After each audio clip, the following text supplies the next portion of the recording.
Estamos olhando uma das igrejas, estamos olhando a quinta igreja. São 7 igrejas que Jesus abordou, estamos olhando a quinta, a igreja de Sardes. Apocalipse capítulo 3, versículo 1, eu vou ler só até o início do verso 2, na verdade, tá? Ao anjo da igreja em Sardes escreve, ao anjo da igreja em Sardes escreve: estas coisas diz aquele que tem os 7 Espíritos de Deus e as 7 estrelas. Conheço as tuas obras, que tem nome de que vives e está morto. Então é até aí só, nós precisamos concluir. Jesus está fazendo uma repreensão para cada uma das igrejas, um elogio, uma repreensão. Para algumas igrejas só elogio, para algumas igrejas só críticas. Das 5 que nós vimos, a única que não recebeu repreensão, que não foi cobrada por Jesus, é a igreja de Esmirna, foi a segunda igreja, era uma igreja perseguida, então Jesus não cobrou nada sobre eles. As demais igrejas, elogio e crítica, especificamente a igreja de Sardes, não recebe elogio, só crítica. E era a igreja que as outras olhavam e falavam: quando eu crescer eu quero ser como Sardes. Espetacular. Uma igreja numa cidade rica, uma igreja que conseguiu a façanha, triste façanha, mas que eles se gloriavam disso, de conciliar, de viver em paz o cristianismo e judaísmo. Então, os judeus da cidade de Sardes não perseguiam os crentes. Eu mostrei para vocês lá o símbolo, na entrada da sinagoga, o símbolo que mostrava que Jesus Cristo era Filho de Deus e Salvador, algo que o judeu jamais aceitava. Ruínas que são encontradas em Sardes, pessoas que mexiam, judeus, um judeu chamado Jacó, uma das ruínas que eu vi lá, o judeu mexia com tinturaria, ele tingia roupas, o que era uma profissão que dava muito recurso naquela época. Era difícil você ter roupas coloridas. E dentro dos tanques, onde a roupa era tingida, haviam símbolos do cristianismo, o sinal da cruz, emblemas voltados ao cristianismo. O judeu jamais faria isso. Você acha ruínas de restaurante, e lá tem símbolos cristãos. Então a Sardes, a cidade de modo geral, era uma cidade em que o cristão ia se dar bem para morar. Não teve problema. Os romanos não perseguiam, os judeus não perseguiam. Isso mostra que a igreja tinha um problema moral muito grande. Ela era abraçada pelo mundo de uma maneira extraordinária. E então Jesus vai e fala: olha, todo mundo olha para vocês e vocês têm uma reputação, vocês têm uma fama imensa de que são uma igreja viva, poderosa, uma igreja rica, uma igreja que todas devem imitar. Mas eu quero que vocês saibam que isso não é verdade. Todo mundo pensa que vocês são vivos e vocês estão mortos. E isso é assustador do ponto de vista do cristianismo, porque você pode estar sentado nessa noite e as pessoas podem olhar para a sua vida e acharem que o seu casamento, a sua família, o seu cristianismo é um cristianismo forte, vivo, e você está morto. Assim como não só isso pode acontecer conosco, você também pode olhar para algumas igrejas e falar: nossa, que igreja, como eu gostaria que a nossa igreja fosse como aquela. E olha, como eu gostaria que a minha igreja fosse desse jeito, que o louvor fosse assim. E Jesus fala: olha, você está olhando errado, essa igreja está morta. O difícil é que nós não enxergamos como Deus enxerga. Quando Deus decidiu escolher o rei para Israel, Samuel visitou a casa de Jessé e ele mandou vir os filhos, e começaram a chegar Abinadab, os filhos mais fortes, mais belos, mais altos. Quando o profeta Samuel olhou, imediatamente ele falou: certamente esse é o rei. Devia ser um rapaz extraordinário, o primeiro filho que chegou.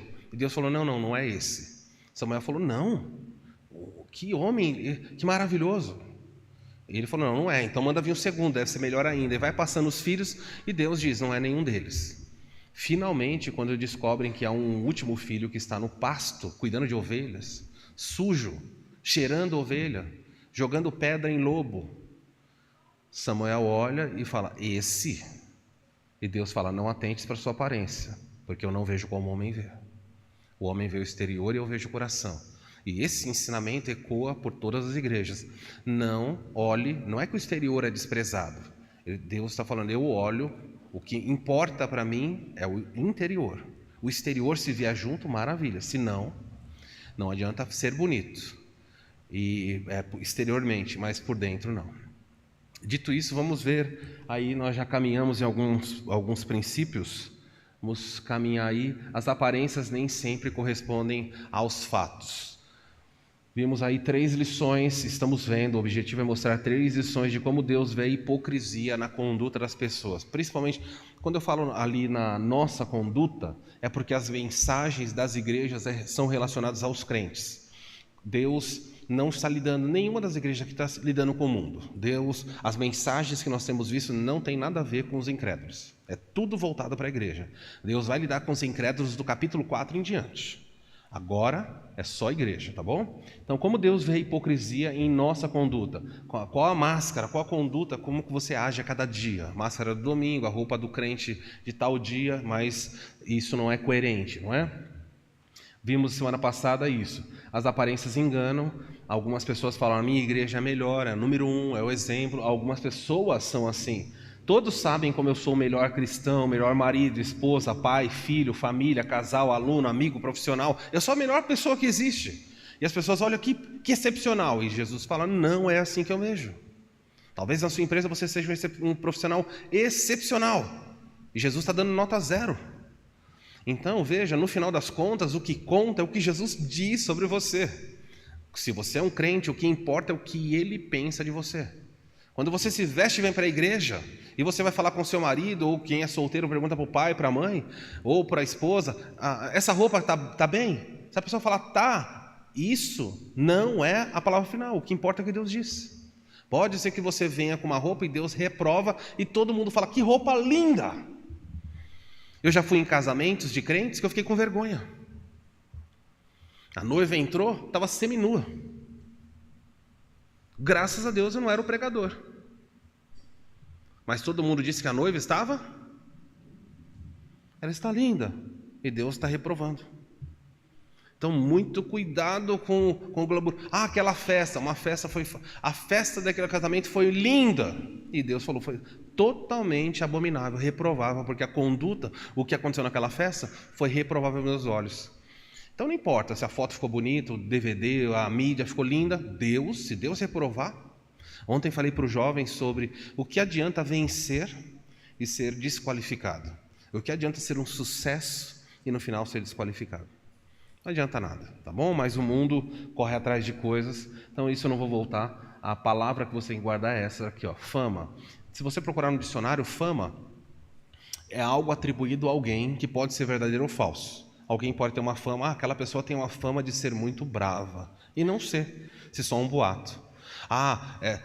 Esse carro tem fama de ser bom, ou tem fama de dar problema. Às vezes é só um boato que alguém fez para prejudicar aquela marca. Então, fama pode ser verdadeira ou falsa. Mas Jesus diz aqui nesse caso que essa fama aqui era falsa.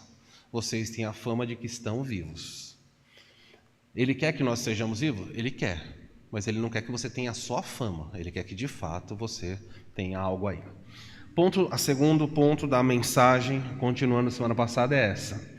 A sua fama é de que vocês estão vivos, mas Jesus agora fala uma realidade dura para a igreja, sem meias palavras, sem rodeio. Alguns médicos, nesse aspecto aqui, Jesus vai lidar como médico. Muitos médicos não têm tato, não é que Jesus não tem tato, mas você já percebeu como o médico muitas vezes dá uma notícia direto? Ele fica dando rodeio. Ele fala, o que você tem é isso e é grave. Não sei como dizer para você. Você chega lá e pergunta, a pessoa está bem? Infelizmente faleceu. Ele vai direto, ele vai colocar para você. Jesus fala, vocês têm fama de vivo, mas vocês estão mortos. Ele não rodeou, olha, sabe, toma cuidado. Não, vocês já morreram. E ele está falando para quem? Para o incrédulo? Ele está falando para crentes. Vocês se reúnem como mortos. E ele não está falando de morto no sentido de que não vai para o céu. Existe a morte que nós chamamos de morte espiritual, que é o que acontece com o mundo à nossa volta. Você se depara com pessoas que eles são verdadeiros mortos-vivos. Eles estão andando, caminhando, sentam ao seu lado no ônibus do trabalho e eles estão mortos, no sentido de separados completamente de Deus. Mas é possível que dentro da igreja hajam pessoas que estão unidas a Deus, mas morreram. Não produzem mais nada. A essência do cristianismo deixou de existir na vida daquela pessoa. Ela vai para o céu. Ela continua sendo uma árvore, mas ela é morta. Ela é inútil. Uma lâmpada, ela continua sendo lâmpada se ela iluminar ou não iluminar. Sabia disso? Se eu pegar essa lâmpada aqui e pintar ela de preto, e acender, ela não vai iluminar ninguém, mas ela continua sendo lâmpada. Ela perdeu a função dela. É isso que significa estar morto. No ano de 2001, um filme lançado por Hollywood, cuja protagonista era Nicole Kidman. Todos devem conhecer, quem não conhece, tem que ser muito novo para não conhecer quem é Nicole Kidman. Ela lançou um filme, ela na verdade lançou, não, ela é a protagonista de um filme, no qual ela tem 2 filhos. Essas 2 crianças têm uma doença terrível que não podem com a luz. Então o filme se desenrola, ela está morando numa casa e toda vez que a luz bate nas crianças, machuca, então ela corre e fecha e as crianças têm que ver dentro de casa, as crianças não podem ser submetidas à luz. E durante o filme algumas coisas interessantes e preocupantes começam a acontecer, as crianças começam a ver. Elas começam, eu vi uma pessoa aqui no quarto, e o filme começa a lidar com suspense, e ela fala, não é ninguém. E eles começam a ver vultos, e começam a ver pessoas. E o filme se desenrola, e eles descobrem que aquelas pessoas são pessoas mortas. Eles estão vendo pessoas mortas andando dentro da casa, estão vendo espíritos. E todo o filme caminha, o nome do filme é Os Outros, esse é o nome do filme, Os Outros. O filme caminha e no final eles descobrem que na verdade aquelas pessoas não estão mortas. Quem está morto é ela e as crianças. É por isso que os seus filhos não podem ser submetidos à luz. A trama do filme caminha de um jeito e no final você se surpreende porque eles estão mortos, eles não sabiam. Meus filhos são mortos e eu não sabia. É disso que Jesus está falando. Há pessoas que são mortas e não sabem. São crentes mortos e não sabem. Então, a pergunta que você tem que fazer, crucial, é: como se constata a morte de um cristão? A morte física. Existem muitos mecanismos para você aferir a morte de alguém. Nenhum deles com completa precisão. Vocês não têm ideia quantas pessoas morreram, ainda hoje, quando se exuma corpos, do passado, até do passado recente, eles encontram caixões arranhados, encontram ferimentos, coisas quebradas. Como? Porque alguém foi diagnosticado e falou, essa pessoa morreu, enterrou e ela não estava morta. Na Inglaterra, convencionou-se enterrar pessoas com um sininho. Uma corda, um sininho lá em cima. Se a pessoa acordasse, ela balançava o sino aqui, a corda, o sino lá em cima tocava e alguém vinha para abrir. Não sei se alguém vinha de fato quando ouvia o sino, se ia ser meio assustador, mas era assim que funcionava. E os anos passaram, então as pessoas vinham e diagnosticavam alguém, falavam assim, a pessoa está morta. O médico olhava, normalmente é um médico, o médico falava assim, morreu. Como é que se sabe que a pessoa morreu? Normalmente a pessoa fala o quê? Teve morte cerebral. Então eles esperam. É possível que o coração não esteja funcionando e a pessoa esteja viva. Não é possível? É possível. O coração pode parar e alguém ligar uma máquina e a máquina fazer a função do coração. O coração parou e a pessoa está viva. Tem uma máquina fazendo aquela função. Às vezes as pessoas vêm e falam assim, olha, é atividade cerebral, é monitorado a atividade para verificar. E quem falou que isso é preciso? Nós somos seres limitados. Com todo o avanço científico que nós temos, nós não sabemos determinar o início da vida nem o fim. Estou sendo bem claro para você. Quando começou a vida? É na fecundação? É na 3ª semana? É quando o coração começou a bater do feto? É quando? Nós não sabemos. Ninguém sabe. Sendo bem prático. Quando nós não sabemos quando a vida começa, o que o cristianismo faz? Ele volta ao ponto mais seguro possível. Para não ter dúvida, não ter erro. Qual é o ponto seguro? Fecundação. Fecundou é vida. Pronto. Então, se você está na sua casa com uma arma, uma espingarda, e a moita começa a balançar, você pode pensar assim, olha, pode ser um animal feroz ou pode ser uma criança. Você atira? Não, porque você não tem certeza. Então, o que você faz? Você recua. Não sabemos quando a vida começa. Vamos até a fecundação, que é segura ali. Antes não tinha vida. Fecundou é vida. Quando ela termina? Ninguém sabe. Então, do ponto de vista medicinal, algumas pessoas fazem questão de pedir: eu quero que seja feita uma autópsia. Porque aí, se a pessoa não estava morta, o que acontece? Ela morre. Tudo bem? Há pessoas que solicitavam, deixavam por escrito: eu quero que seja feita uma autópsia, para ter certeza absoluta. Como se diagnosticar a morte física é uma coisa, e a morte espiritual? Como se lida com isso? Do ponto de vista bíblico, está aí então algumas questões para lidar. Não é fácil, mas a Bíblia aponta algumas questões, e a pergunta que você tem que fazer é: eu estou morto espiritualmente sentado aqui nessa noite? Aquilo que eu vou falar aqui, se isso que eu vou falar reflete a sua vida, você está morto espiritualmente. Pode ser membro dessa igreja, pode ser crente antigo, você morreu e não sabe. Você faz parte dos outros, andando aqui entre nós. Primeiro sinal, primeira evidência da morte espiritual de alguém: não há mais obediência ao que Deus diz. Os mortos na igreja, eles não olham para o que Deus diz como absoluto, como verdade. Eles começam a questionar as ordens de Deus. Eles não começam a questionar todas. Ninguém é louco.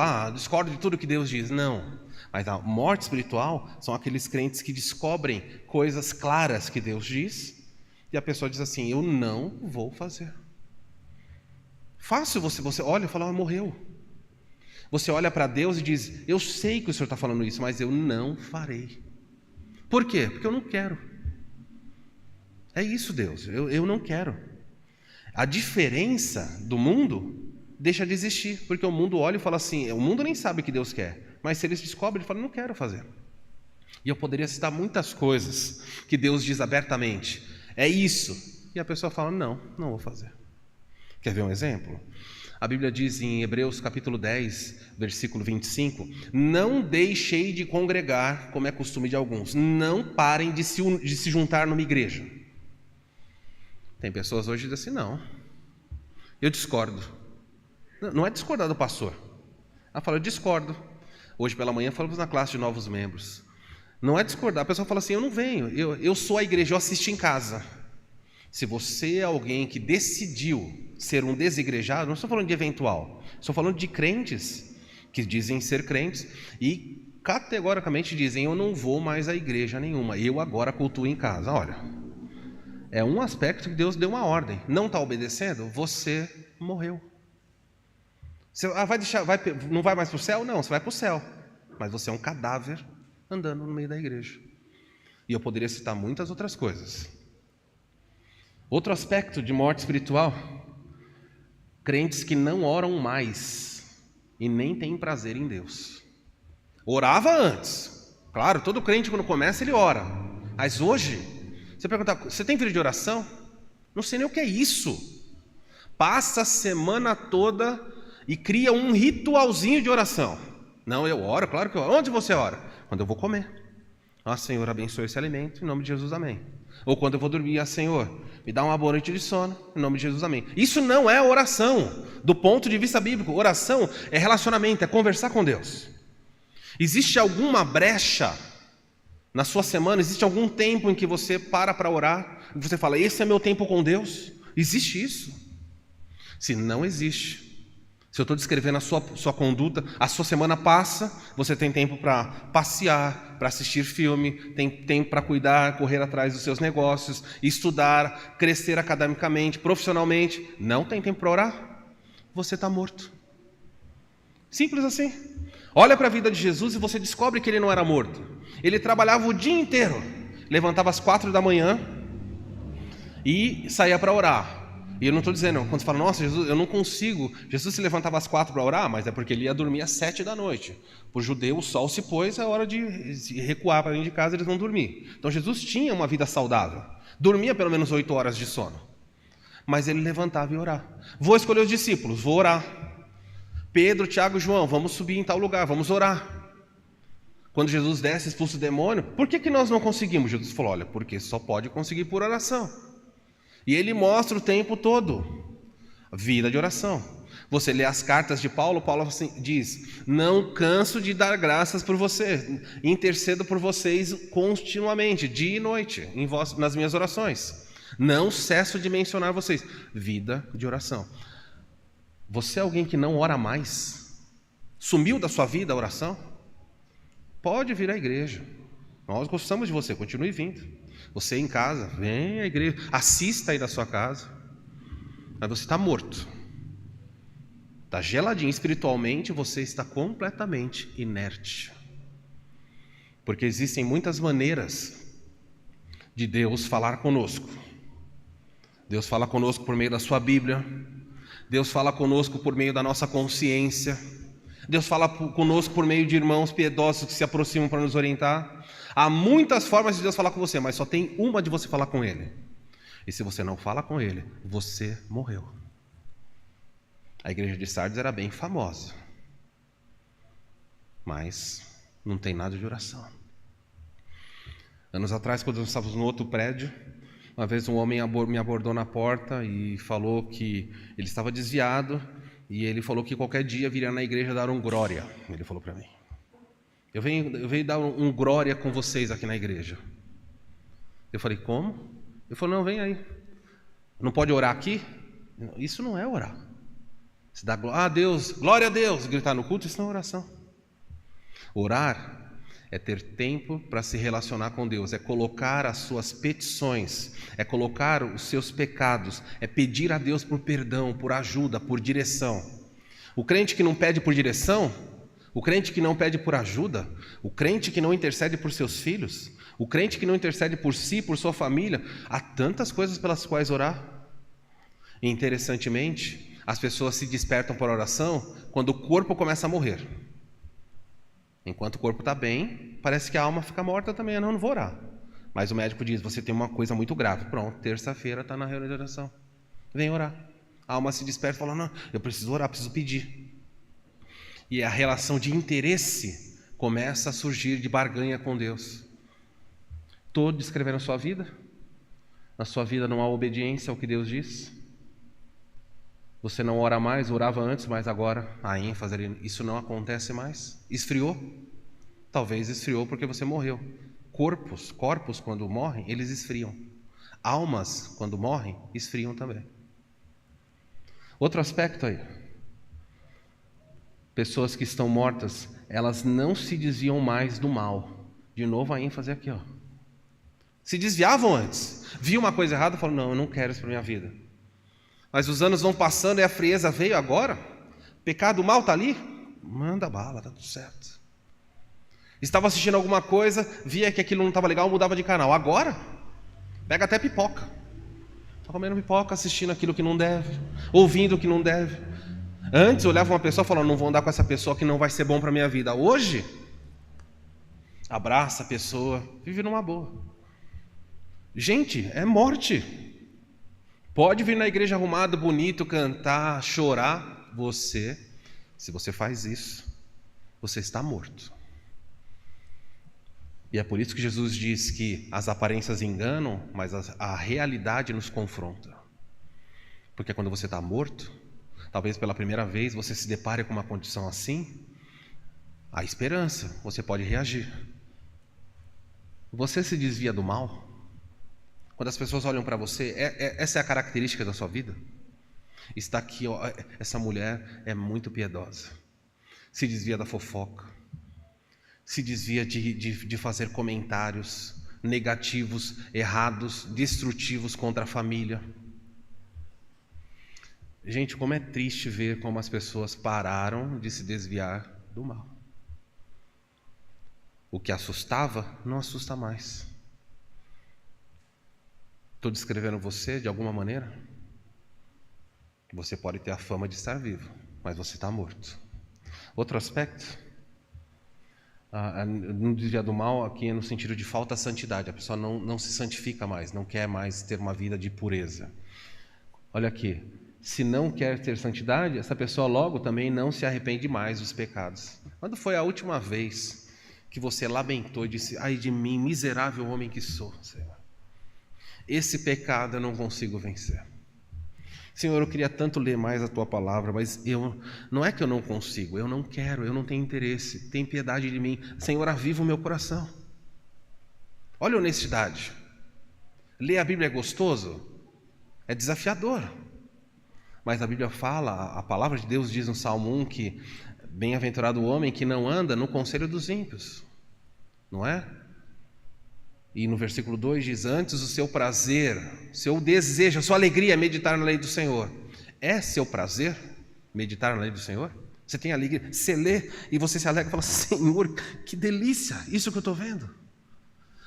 Eu vou sair para trabalhar e eu li e falo: Senhor, como isso aqueceu meu coração. Eu não vejo a hora de poder voltar para casa e encontrar uma brecha para poder ler a sua palavra. Você tem prazer? Não tem? É um fardo para você? Quando o pecado vem, está tudo bem? Você grita na sua casa, você ofende no seu trabalho, você usa palavreado chulo e está tudo certo, vai passando. Você magoa alguém em casa, esposa, marido, filhos, vizinhos, e fala: não, tudo bem. Passa 2, 3 dias, aquilo esqueceu e continua como normal, vida normal. Não há mais arrependimento. Você consegue lembrar, fazer um exercício de memória? Você consegue lembrar quando foi a última vez que você chorou, que correram lágrimas no seu olho por causa de pecados na sua vida? Ou não tem mais pecado? Ou não tem pecado, não tem arrependimento. E eu sei qual deles continua tendo.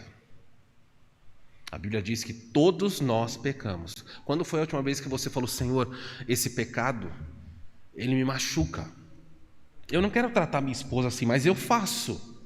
Senhor, eu queria ser um pai melhor, mas não consigo. Uma mãe melhor, não consigo. Senhor, eu queria tanto ser um crente mais compromissado. Eu queria ser uma pessoa mais santa, eu não consigo. Eu quero cortar essas amizades, Senhor. Tem misericórdia de mim. Quando foi que você chorou diante de Deus falando: Pai, o pecado eu fui liberto do pecado, mas o pecado continua me assediando de uma maneira que eu tropeço. Eu queria testemunhar para minha família e não consigo. No meu trabalho, eu falo que eu sou crente, mas da minha boca saem palavras, posturas que não deveriam ter. As pessoas riem de mim quando eu falo que eu sou crente. E você não lamenta. A Bíblia fala: lamentem, mude o vosso riso em choro. É o que Tiago diz: converta-se o vosso riso em choro.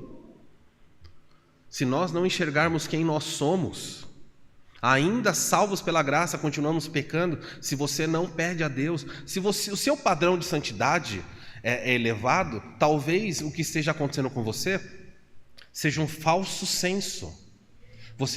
A sua consciência te acusa de uma pureza que você não tem. Hoje pela manhã eu mencionei na sala o que aconteceria se, enquanto você estivesse no culto, as pessoas desaparecessem e o trono de Deus aparecesse aqui à frente. E Deus falasse: pode prestar o seu culto. Por onde você começaria? E cada pessoa deu a sua contribuição do que faria. Mas o culto não pode começar sem que haja confissão. Na frente do templo ficava o lugar de sacrifício. Sabe para quê? Você não pode se aproximar de Deus sem que antes um inocente cubra você. Mas pode ser que hoje, nesse culto dessa noite, aqui ou pela internet, você chegou aqui e não saiu da sua mente, da sua boca, nenhum momento: perdoa-me, Senhor, sou impuro, cheguei aqui. Senhor, me limpa. Eu vou falar coisas a respeito do Senhor, das quais eu não tenho vivido. Senhor, ai de mim, limpa-me. Senhor, eu não vou abrir minha boca hoje para cantar, porque eu usei minha boca durante a semana para falar coisas que são completamente vergonhosas ao Senhor. Purifica os meus olhos, Senhor. Tem feito isso? Se você não se arrepende mais dos seus pecados, você está morto. E está cheio de igrejas. Igrejas enormes, pequenas, de todos os tipos, com muitos cadáveres dentro da igreja. Mas são cadáveres bonitos. Você já viu? Cadáver eles arrumam. Não importa quão bonito você seja, Deus está vendo aqui, ó. Se você não tem isso, volte as suas páginas para Mateus.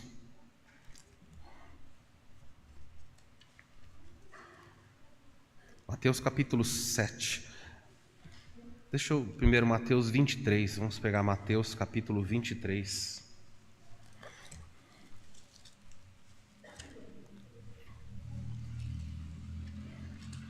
Talvez a sua fama seja como essa. Olha o que diz Mateus capítulo 23. Jesus está prestes a ir embora, e você vai ter aí no capítulo 22 e capítulo 23 o lamento de Jesus sobre a cidade de Jerusalém. Ele, na verdade, vocês devem lembrar, quando Jesus está entrando em Jerusalém, o texto fala, Jesus chorou. A multidão está gritando, bendito que vem em nome do Senhor. E Jesus está chorando. Por quê?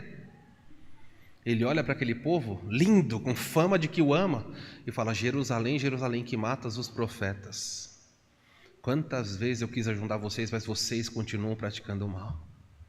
E aí Jesus vai passar, depois você pode ir na sua casa, ele vai falar sobre a destruição que vai chegar e tudo aquilo que vai acontecer com eles. Mas eu queria mencionar o capítulo 23. Capítulo 23, ele diz assim, verso 1. Então falou Jesus às multidões e aos seus discípulos. E olha o que ele diz. Na cadeira de Moisés se assentaram os escribas e os fariseus. Na cadeira de Moisés, quem lembra do que nós falamos aqui semana passada, lembra das duas cadeiras? Então ele fala assim, os escribas e fariseus se apropriaram dos ensinos de Moisés e eles agora são os donos do conhecimento de Moisés. Eles estão ensinando coisas erradas. Aliás, na verdade, eles ensinam a verdade, mas fazem coisas erradas. Olha o que eu falo aí. Verso 3. Façam e guardem tudo quanto eles disserem. O ensino deles é lindo, porém não imitem as suas obras, porque o que dizem eles não fazem. Eles têm fama de estar vivos, mas são mortos. O que eles falam é verdadeiro, mas eles não vivem isso. Eles são homens de aparência. Verso 4. Atam fardos pesados e difíceis de carregar, e põem sobre os ombros dos homens. Entretanto, eles mesmos nem com o dedo querem movê-los. Praticam todas as suas obras com o fim de serem vistos. Olha aí a fama. Pois alargam seus filactérios e alongam as suas franjas. Filactérios eram caixinhas que eles faziam, quadradinhos de couro, que eles amarravam aqui na cabeça, eles colocavam um quadradinho aqui na cabeça de couro, e dentro desse quadradinho existiam 4 pergaminhos com textos de Deuteronômio e Êxodo. Vou só citar, depois você pode ler por curiosidade, Deuteronômio capítulo 6, quando ele fala assim, ouve, ó Israel, o Senhor teu Deus é o único Senhor, que era o texto que todo judeu tinha que aprender desde criança. E aí o texto fala, você vai falar assentado no seu caminho, falando para os pais, andando, deitando, você vai atar a palavra de Deus como umbrais dos seus olhos. O que é umbrais dos seus olhos? Umbral é aquela parte de cima da porta. Então você tem o batente e você tem o umbral. E o texto fala assim, você tem que colocar a palavra de Deus como umbral dos seus olhos. E eles entenderam que tinha que fazer o quê? Pegar a palavra de Deus, tirar um pedacinho da palavra de Deus e pôr aqui. E Deus não queria isso. Deus queria que a palavra de Deus estivesse aonde? Aqui. Então Jesus falou aos fariseus, pegaram filactérios, colocavam aqui, entre os seus olhos. E mais largos, quem colocava os mais largos chamava mais atenção. Pegava outro filactério e colocava aqui, no seu cotovelo esquerdo. E para chamar a atenção, eles pegavam panos, franjas, tecidos longos e colocavam. Então os fariseus, quando eles andavam pela rua, tinham pedaços de panos sendo levados pelo vento, balançando. E as pessoas falam, nossa, que homem piedoso, extraordinário. Olha só como ele ama a lei de Deus está aqui, diante dos seus olhos. Mas Deus queria que a lei estivesse aonde? E aqui. Eles pegavam franjas, a Bíblia fala em Números que a roupa do judeu devia ter uma franja. Não dá tempo de explorar isso agora. Os fariseus exageravam, eles colocavam franjas bem compridas para chamar mais atenção, falar, olha como eu obedeço ao que Deus pede. Jesus está falando, que hipocrisia. Eles estão mortos, eles falam verdades, mas estão mortos. Estou mostrando para vocês que é fácil viver assim. Verso 6. Os fariseus amam em primeiro lugar dos banquetes e as primeiras cadeiras nas sinagogas. Eles chegam nas festas e eles querem sentar na frente. Eles gostam. Isso acontece nas igrejas hoje? Acontece. A igreja que você visita está cheia de cadeira aqui atrás. Lotado de cadeira. E as pessoas que chegam, elas querem sentar aqui. Eu já fui pregar em lugares que eu estava pregando e eu olhava e falava, o que é isso? A pessoa chegava aqui, se ajoelhava, e às vezes chegava na cadeira, se ajoelhava na frente de toda a igreja, enquanto o culto está acontecendo, se ajoelhava, ficava um tempão ali de joelhos e depois sentava. Jesus fala assim, isso é hipocrisia, está fazendo para as pessoas verem. Por que não orou antes de chegar? Por que não orou lá atrás? Por que deixou para ajoelhar aqui, para todo mundo ver? Para as pessoas, olha quanto tempo ele está de joelho, que homem, que mulher consagrada. Parem com isso, isso é gente morta. Jesus diz, eles amam as saudações, verso 7, saudações nas praças. Eles gostam de saudar nas praças para serem chamados de mestres pelos homens. Os judeus tinham processos de saudação. Não era saudação como nós, oi, oi, não é assim. Jesus às vezes ensinou os discípulos, e tem gente que acha que Jesus ensinou a eles serem mal educados. Vocês vão sair pregando, não parem para saudar ninguém. Ele fala, nossa, que grosseria, Jesus. Saudação não implicava em falar oi, saudação implicava em entrar na casa, ficar ali alguns dias, tal. A saudação do fariseu na praça era uma saudação bem escandalosa. Para todo mundo falar, olha, que homem, que lindo. Mas Jesus diz, eles estão mortos, completamente, guias de cego. Olha Mateus 7. Volta as páginas para Mateus 7.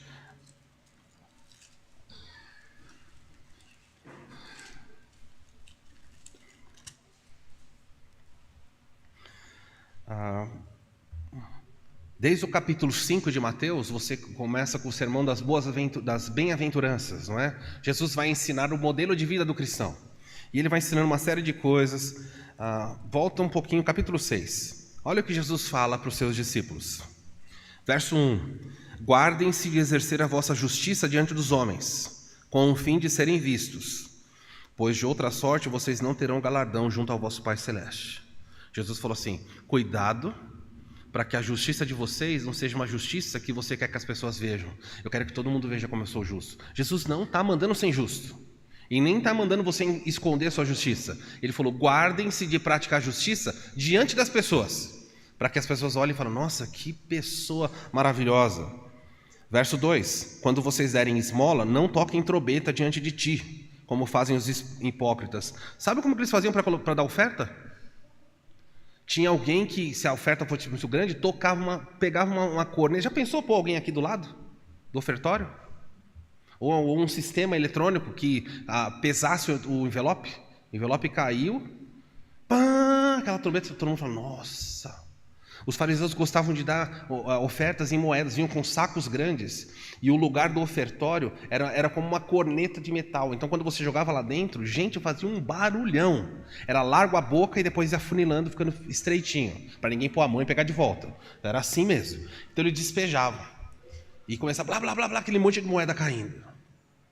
Chamava a atenção das pessoas, nossa, ele deu a mesma oferta de outra pessoa, só que em vez de dar R$1.000, ele deu R$1.000 em moeda de 5 centavos. O impacto é outro, hein? Chegar com um sacão assim e falar, entende? Jesus falou, guardem de praticar essa justiça.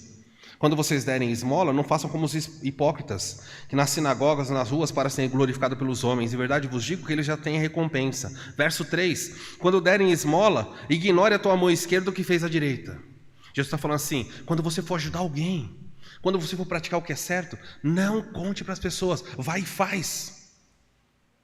Faça o mais velado possível. Ele está usando até uma ironia, né? O que a sua mão esquerda fizer, a direita não tem que saber. Não fica praticando coisas boas, fala, olha, escrever pastor, escrever para os irmãos, olha o que eu fiz. Não faça isso. Jesus fala, isso é terrível, isso é ter fama de vivo. Ele não quer que você haja assim. Faça isso em segredo, verso 4, para que a tua esmola fique em secreto. E o teu pai que te vê em secreto recompensará. Ele fala, faça em segredo porque Deus está vendo. E Ele vai te recompensar. E todo o capítulo vai caminhar nisso. Verso 6, quando vocês forem orar, não orem como os hipócritas, porque gostam de orar em pé nas sinagogas, nos cantos da praça para serem vistos. Os judeus, tanto os muçulmanos também, o muçulmano ora 5 vezes por dia, o judeu 3.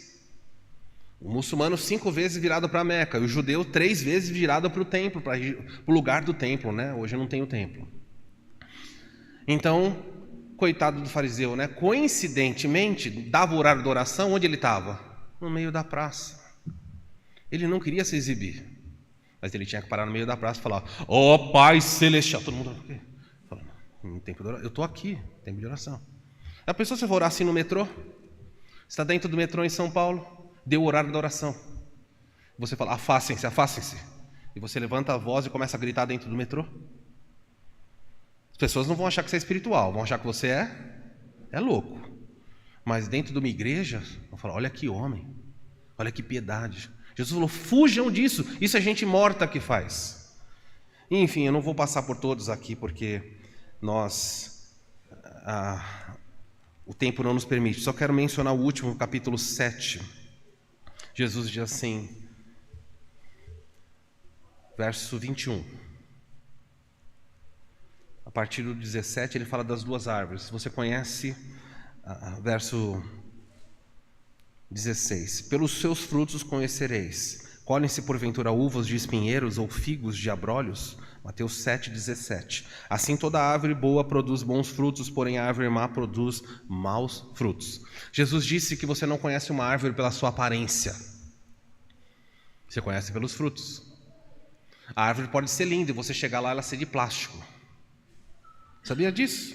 Está vendo essas flores aqui da frente? São lindas. Já sentiu o perfume delas? Chega na frente e fala: nossa, que rosa, que coisa linda. Disse: não tem vida. É bonito, mas é de plástico. Aqui pode ser, mas na sua vida não pode. Jesus quer ver não o tamanho da sua árvore, as folhagens verdes. Pode ser que seja tudo artificial. A árvore artificial não produz fruto. Pelo menos o ímpio, ele é íntegro, porque ele é uma árvore ruim e produz fruto ruim. Mas tem crente que é árvore de plástico e não produz nada. Olha aí, estou descrevendo a sua vida de alguma maneira. Crente é declarado morto quando ele não tem Bíblia, ou pior, se tem, não usa. Gente, eu vou dar uma palavra aqui nesse sentido. Eu voltei para Apocalipse, tá? Apocalipse 3.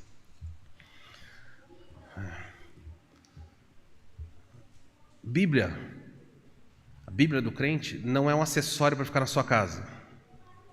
Bíblia é para você usar, ela tem que ser riscada, manuseada. A Bíblia digital, ela é um recurso para emergência. Estão vendo? Não tem problema nenhum ter Bíblia no celular. Recurso emergencial e não prática de vida. Se eu falasse para você: levanta todos que vieram com Bíblia, não faça isso. Se eu perguntar: levanta a sua Bíblia se você veio. Você trouxe Bíblia? Se você vem para um lugar onde a Bíblia vai ser estudada e não traz a Bíblia, o que é isso? Ah, mas eu tenho no celular. Ok. Quando uma criança está do seu lado e vê você olhando o celular na Bíblia, ele não sabe. Irmãos, por favor, as pessoas têm que olhar para você e ver você com um livro na mão. As crianças vão olhar e falar assim: esse homem, essa mulher ama esse livro. Mas quando eles olham para você, você está no celular. Sabe o que eles aprendem? Esse homem ama esse celular. Ele não sabe o que você está vendo. Pode ser que você esteja vendo, de fato, o texto bíblico. Mas pode ser que enquanto você está vendo, apareça uma mensagem, desvia o seu olhar, chama a sua atenção. A Bíblia está aqui, ó. Você tem que ler. Traga a Bíblia. Os jovens vêm para a reunião de sábado, não estão trazendo a Bíblia. Nem tem. O que eu falei aqui, ó. Tem gente que não tem a Bíblia. Não tem. Num país onde nós temos várias versões. Não tem. E pior, eu tenho. Não usa. Eu vim de uma geração em que os jovens vinham para a igreja e carregavam a Bíblia, que eles queriam ser identificados na rua com Bíblia. O crente. É isso mesmo. Se você vem andando com o celular na sua mão, ninguém sabe. Bíblia está aqui. Se você tem vergonha de carregar esse livro, eu lamento dizer para você, você está morto. Pode ser. Existem exceções, como eu falei, para você usar a Bíblia digital. Há pessoas que às vezes não conseguem enxergar, e a Bíblia digital você pode aumentar a fonte. Maravilha. Não estou falando nas exceções, estou falando das regras. O crente tem que chegar pela porta ali, vai ter um sensor, entrar com a Bíblia, falando: não pode entrar sem Bíblia. Tem que ter Bíblia. Se você não tem, você fala comigo, eu arrumo para você. Mas se você tem e não usa, isso é um indício de que você está morrendo. Está aqui. Estou sendo bem claro. Por quê? Porque a verdade, ela é desafiadora, ela é reveladora. Tenho visto no nosso encontro dos jovens. Os jovens não usam mais a Bíblia. Uma vergonha. Não usam. A maior alegria que eu tenho é estar falando e ver o jovem com caneta escrevendo, marcando. Dá para fazer isso no celular? Ah, dá. Se clicar lá, faz notas. Eu faço no meu celular. Emergencial. Prática de vida, não. Todos têm que trazer a Bíblia. Ah, eu venho em casal, vou ler com a minha esposa, com o meu marido. Todos tragam a sua Bíblia. Marido tem que ser a sua, esposa tem que ter a dela. Você tem que fazer as suas anotações. Os filhos têm que olhar aqui, no momento quando as crianças estão aqui no culto, tem que ver a Bíblia, falar assim, sabe como os crentes foram chamados pela primeira vez? Povo do livro. Sabe como nós somos chamados no Corão? Os muçulmanos têm ordem para perseguir o povo do livro. Deixa eu dizer para você, não somos mais, não se preocupa. Não somos mais o povo do livro. Já fomos, não somos mais, já. Em Jesus. E normalmente quando você tem Bíblia na igreja, em papel, adivinha quem traz? Homem ou mulher? As mulheres. Por quê? Algo a se pensar. Os homens têm que vir com Bíblia e falar, essa aqui é a palavra, é com que eu vou defender minha família. Eu vou ensinar a Bíblia na minha casa. Irmãos, vamos despertar. Os textos bíblicos aqui não são para nos divertir. Pode ter fama de estar vivo, está morto. Use a sua Bíblia. Deus deu, esse país tem o privilégio de ter de papel, use. Olha só, outra marca. O crente é declarado morto quando há frieza e falta de envolvimento com a igreja. Apatia tem tomado conta de muitas igrejas, e da nossa, em muitos aspectos. Há crentes que têm uma frieza total. Você olha, já não tem Bíblia, não usa a Bíblia, já não ora, já não tem relacionamento, não se envolve com a igreja. Na última reunião de homens que nós fizemos aqui, não sei, acho que foi há 2 meses atrás, nós tínhamos 8 homens. 8. Sendo que um era eu, alguns membros da diretoria da igreja e o Otávio. O Murilo estava também, Nivaldo? Então, Murilo e Otávio estavam na reunião. Algo a se pensar. Por que os homens não se envolvem? Eu sei, a custo, às vezes é longe, eu sei. Mas nada, não se envolve em nada. Porque, não estou falando só da nossa, mas quero pensar na nossa. Porque em todas as igrejas os grupos de mulheres são maiores. O que está acontecendo? Porque se você marca uma reunião, vem um monte de mulher, marca de homens, vem pouquinho. Isso chama-se, frieza espiritual, falta de envolvimento. A igreja está morrendo, as igrejas estão morrendo. Por enquanto ela está batendo aqui, devagarzinho. Mas chega uma hora que ela para. Outro aspecto é a total falta de compromisso no sustento da obra. Estou descrevendo você. Participar do sustento de uma igreja é um peso. Você fala, meu Deus, chegou o dia de ofertar. Tomara que não dê certo o dia. Ou você tem prazer e fala assim, nossa, que alegria poder suprir a igreja. O que a igreja precisa? Há pessoas que têm essa liberalidade de falar, pastor, como é que eu posso suprir a vida da igreja? Onde? De que maneira? Como funciona? E há pessoas que olham para tudo isso daqui como um fardo. Se isso daqui descreve você, e eu poderia citar outras coisas, eu fiz anotações aqui. Deus e sua palavra não são mais o assunto da conversa na sua casa. Quando sua família se reúne, Bíblia, falar sobre Bíblia é um negócio impensável. Não tem, na sua casa não conversa sobre Bíblia? Preocupação com reputação e não com caráter. Eu quero que todo mundo pense que o meu casamento está bem. Eu quero que todo mundo pense que os meus filhos são obedientes. Eu quero que todo mundo pense que eu sou uma esposa submissa.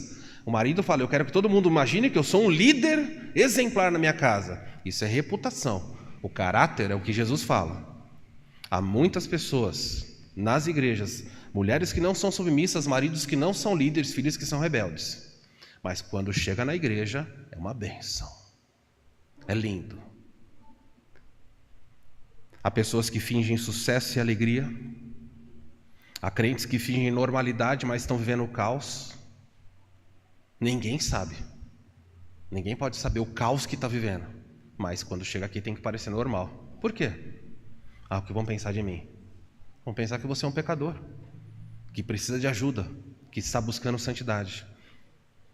Há pessoas que fingem espiritualidade e assim vai.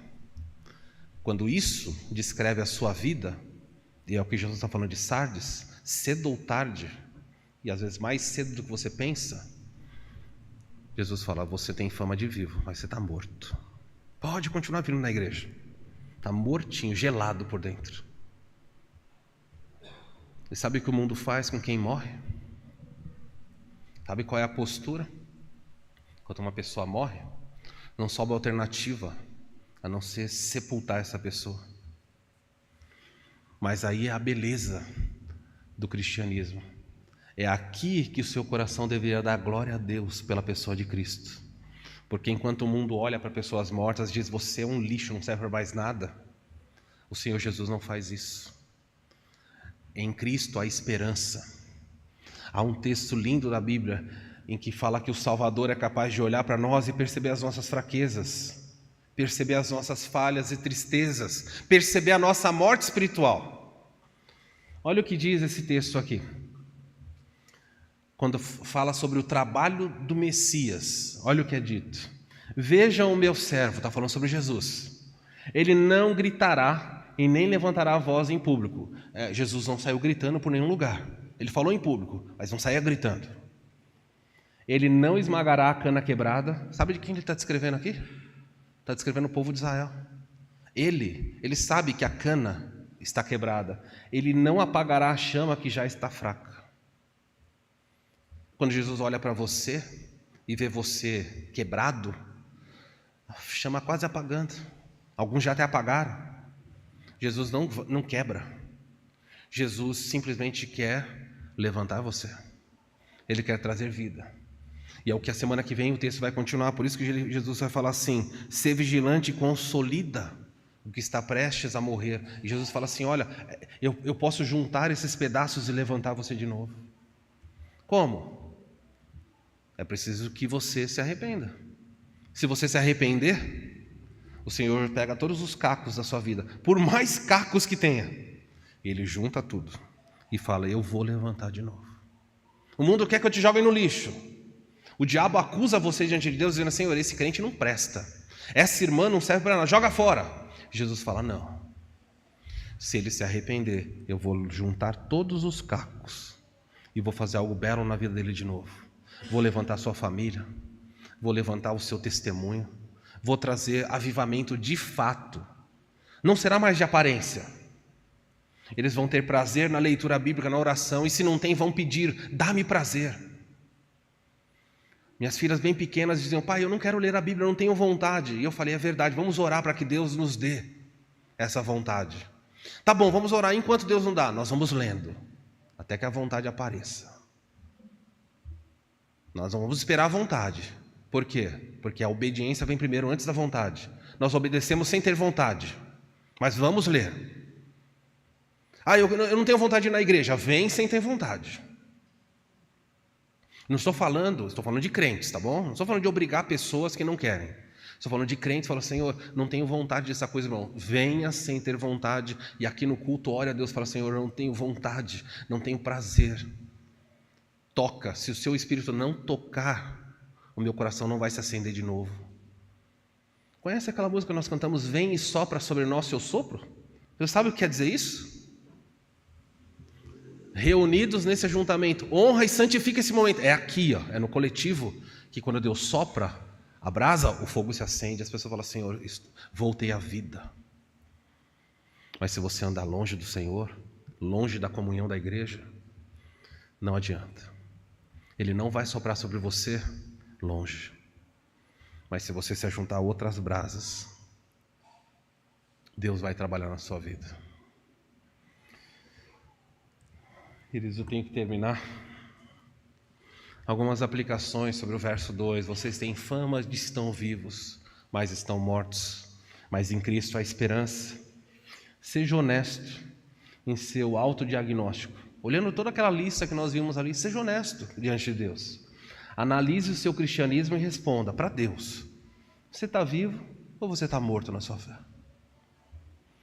Não há esperança para quem não consegue nem se autodiagnosticar. Se você não olha para você, não conseguiu identificar. 2. Mesmo que as pessoas achem que seu cristianismo firme ou forte, o que conta é o que Jesus pensa sobre isso.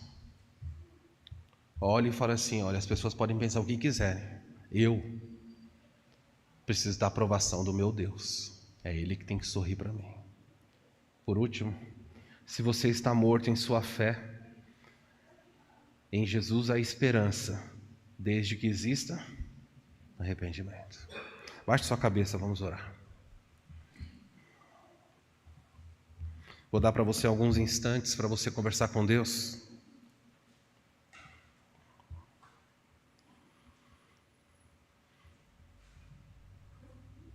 O que você precisa mudar na sua vida de fato? Talvez você tenha que falar: Senhor, perdoa-me, Senhor. Estou tão distante, estou tão frio. Senhor, eu não consigo aquecer a vida dos meus familiares, da minha esposa, do meu marido, dos meus filhos, porque sequer há brasa em mim. Senhor, eu não tenho mais alegria de cantar. Quando eu canto, é só mecânico. Vir à igreja, Senhor, é só uma rotina que eu venho, porque o que vão pensar de mim se eu não vier? Como ficará a minha reputação se eu faltar? Mas eu não oro em casa. Senhor, eu não leio a Tua palavra em casa. As conversas da minha casa giram em torno de como ganhar mais dinheiro. Giram em torno de, muitas vezes, satirizar e menosprezar outros. Espalhar fofocas. Mas nós não falamos mais a Sua palavra na minha casa. Ó Senhor, escuta a minha oração. Eu não quero continuar sendo um morto dentro da igreja. Bendito seja o Senhor que não quebra a cana, que não esmaga a cana que está quebrada e nem apaga a chama que está terminando. Senhor, nos vivifica. Me inflama, Senhor, para que quando eu chegar entre o Teu povo, eu possa aquecer a fé de outros. Me usa como uma tocha. Em qualquer pessoa que eu tocar, essa pessoa experimente avivamento. Dá-me amor, Senhor, pela Tua palavra, pela Tua igreja. Estou cansado de parecer vivo, eu quero ser vivo. Perdoa-me se eu não vivi para Te servir, se eu não ouvir, se eu não atendi o Teu chamado, se eu tenho vivido indiferente. Perdoa-me, escuta a minha oração, Senhor. Porque eu quero oferecer e apresentar ao Senhor frutos dignos. Ó Deus, ouve a oração do Teu povo. Vivifica a minha vida como pastor dessa igreja. Me aviva, Senhor. Aviva o coração dos irmãos que estão aqui. Desperta-o, Senhor. Afugenta o maligno. Afasta-os de nós. Que nós tenhamos desejo, prazer em falar contigo. Desejo de conhecer mais a Tua palavra. Desperta os homens dessa igreja, Senhor. As mulheres viveriam mais seguras, os meninos, as crianças teriam exemplos. Desperta os homens dessa igreja. Obrigado pelas irmãs, desperta essas irmãs também. Que haja avivamento de santidade entre nós. Não de aparência, mas no coração. Nós oramos assim em nome de Jesus. Amém.